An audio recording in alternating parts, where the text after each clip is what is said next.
प्रिय छात्राओं, मैं सीमा मीना, सहायक आचार्य, गौरी देवी राजकीय महिला महाविद्यालय अलवर। हमारा जो आज का व्याख्यान का विषय है वो है कवि रीतिकालीन कवि पद्माकर।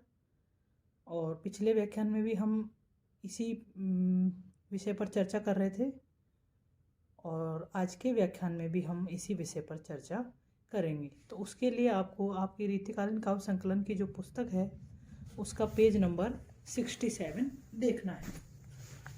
संपत्ति सुमेर की, कुबेर की जो पावे ताही, तुरत लुटावत विलंब उर धारे ना।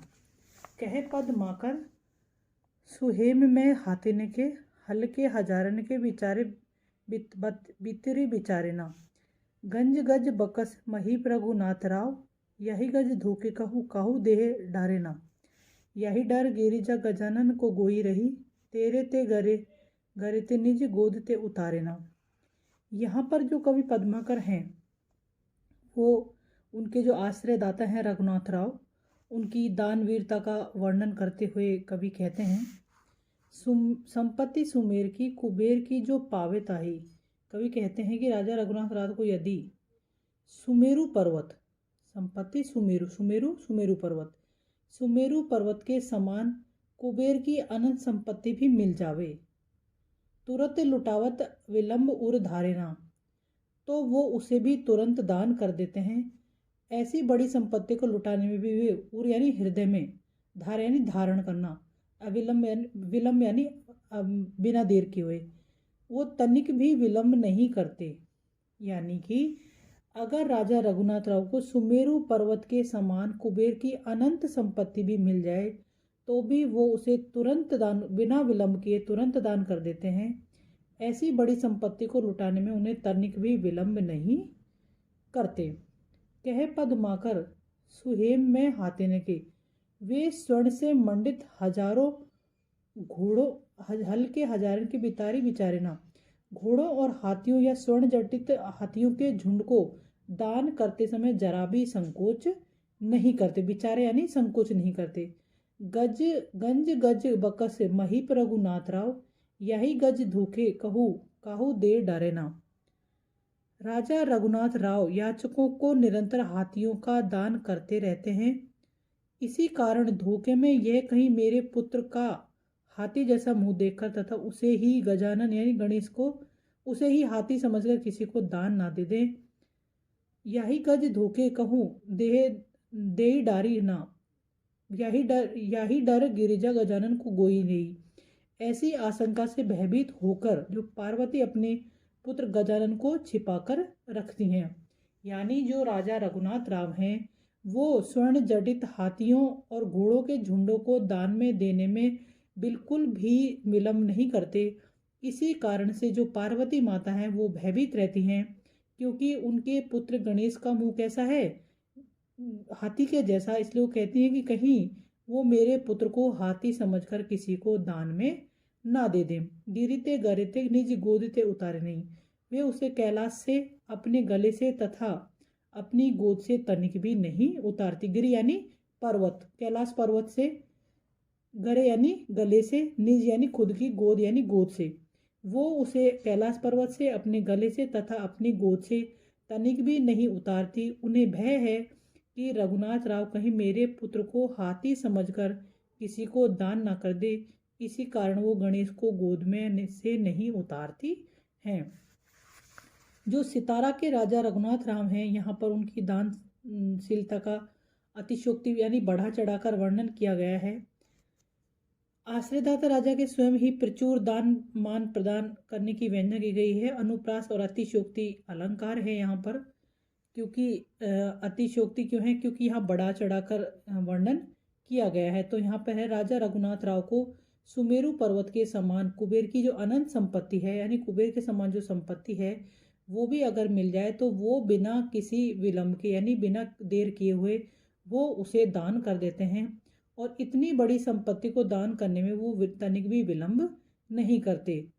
कह पद्माकर सुहेम में हाथिन के, वो स्वर्ण से जटित हजारों हाथियों और घोड़ों और स्वर्ण जड़ित हाथियों के झुंडों को दान करते समय जरा भी संकोच नहीं करते। वो राजा रघुनाथ राव याचकों को निरंतर हाथियों का दान करते रहते हैं।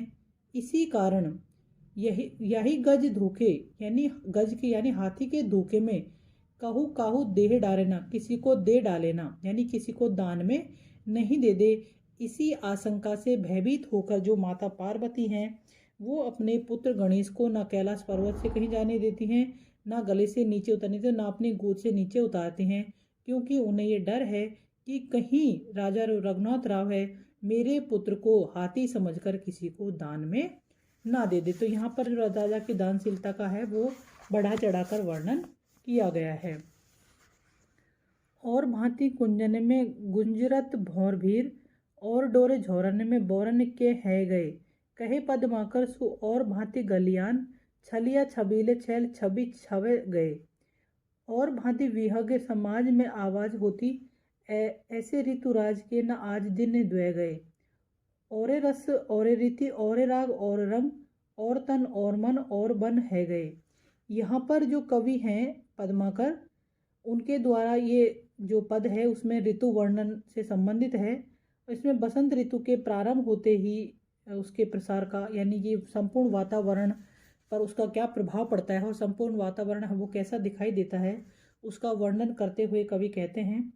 और भांति कुंजन में गुंजरत भौरभीर, बसंत ऋतुराज बसंत के वैभव का वर्णन करते हुए कहते हैं कि कुंजों यानी कुंजों में, लता कुंजों में भंवरों के झुंड व अन्य प्रकार से ही गुंजन करने लगे हैं। और भांति कुंजन में, कुंजन यानी कुंजों यानी कि वनों में जो लता कुंज हैं उनमें भंवरों के झुंड हैं। गुंजरत भौरभीर, जो भौरभीर भौरों के झुंड, भौरभीर भौरों के झुंड, और यानी अन्य ही लता कुंजों में भौरों के झुंड अब अन्य प्रकार के ही गुंजन करने लगे हैं। और डोरे झोरने में बोरन के है गए, बोरन यानी आम की मंजरियाँ जो छोटी छोटी उनमें कोपले आती हैं। और आम के पेड़ों पर मंजरियों के समूह भी अब विचित्र प्रकार की मादक गंध से भर गए हैं। कहे पद्माकर सु और भांति गलियान, पद्माकर कवि कहते हैं कि अब गलियों में मस्त प्रकृति के छलिया नायक एक भव्य शोभा विलास को धारण कर रहे हैं। छलिया छबीले छैल छवि छवे गए, और भांति विहगे समाज में आवत हुई, तथा पक्षियों के झुंड भी बड़ी मनोरम कलरव ध्वनि करने लगे हैं। विहग यानी पक्षी, पक्षियों का जो समाज है यानी पक्षी जो हैं वो अपने प्रकृति की जो हैं वो झुंड में बड़ी मनोरम कलरव ध्वनि करने लगे हैं। ऐसे ऋतुराज के न आज दिन द्वय गए। अभी ऋतुराज बसंत के आगमन के 2 दिन भी नहीं हुए हैं, अर्थात कुछ ही दिन हुए हैं, तो भी उसके प्रभाव से आनंद रस, आचार व्यवहार की क्रियाएं और रस यानी आनंद रस और रीति यानी कि उसका जो आचार व्यवहार है, और राग और रंग, शरीर और मन अर्थात प्राणियों के समस्त क्रियाकलाप एवं भाव व्यवहार और ही प्रकार के हो गए हैं। यानी बसंत ऋतु का जो आगमन है उसका प्रभाव संपूर्ण वातावरण पर दिखाई दे रहा है, और इसी के कारण जो मन है वो भी प्रसन्न दिखाई देता है। और वन है गए, अब वन भाग की प्रकृति भी और ही प्रकार की शोभित होने लगी है। ऐसे यह अर्थात समस्त जीवों में तथा सारी प्रकृति में बसंत ऋतु का प्रभाव फैल गया है, वह अपने वैभव से प्रभावित कर रहा है। यानी वो कहती हैं कि जो भंवरे हैं वैसे तो गुंजित होते ही रहते हैं, लेकिन बसंत ऋतु के प्रभाव के आगमन के कारण जो भंवरों का झुंड है वो अन्य प्रकार से गुंजित होने लगा है। और आम की पेड़ों पर जो बगर बोलते हैं उसको, आम के पेड़ों पर बगर का समूह भी विचित्र प्रकार की मादक गंध लिए हुए हैं। और भांति गलियान छलिया छबीले छैल छवि छव गए। पद्माकर कवि कहते हैं कि अब गलियों में मस्त प्रकृति के छलिया नायक एक भव्य शोभा विलास को धारण कर रहे हैं, और भांति विहग समाज में आवाज होती, तथा पक्षियों के झुंड भी बड़ी मनोरम कलरव ध्वनि करने लगे हैं। ऐसे ऋतुराज के न आज दिन द्वय गए। अभी बसंत ऋतुराज बसंत के आगमन के 2 दिन भी नहीं हुए हैं, अर्थात कुछ ही दिन अब बसंत का अभी आगमन ही हुआ है, तो भी और रस यानी इसके प्रभाव से आनंद रस और रीति आचार व्यवहार की क्रियाएं और राग और रंग तथा और तन यानी शरीर और मन अर्थात मन की जो सारी क्रियाएं हैं, वो समस्त क्रियाकलाप हैं, वो और बैन है गए, यानी क्रियाकलाप समस्त भाव विलास भाव और ही प्रकार के हो गए, यानी कि संपूर्ण जो प्रकृति है, वो संपूर्ण जो मनुष्य हैं, वो उन पर सभी पर ऋतुराज बसंत का प्रभाव दिखाई देने लगा है, क्योंकि जो प्रकृति है वो और ही प्रकार से सुशोभित हो रही है। जो समस्त जीव हैं, जो सारी प्रकृति है, उस पर बसंत ऋतु का प्रभाव है, इसलिए सारा जो वातावरण है सब उल्लसित दिखाई दे रहा है। यहाँ पर बसंत के वैभव वर्णन का श्रृंगार रस की प्रधानता व्यक्त हुई है। ऋतुराज बसंत के प्रभाव का सरस चित्रण किया गया है। अनुप्रास और यमक अलंकार का बहुत ही सुंदर ढंग से प्रयोग कवि ने किया है। धन्यवाद बच्चों।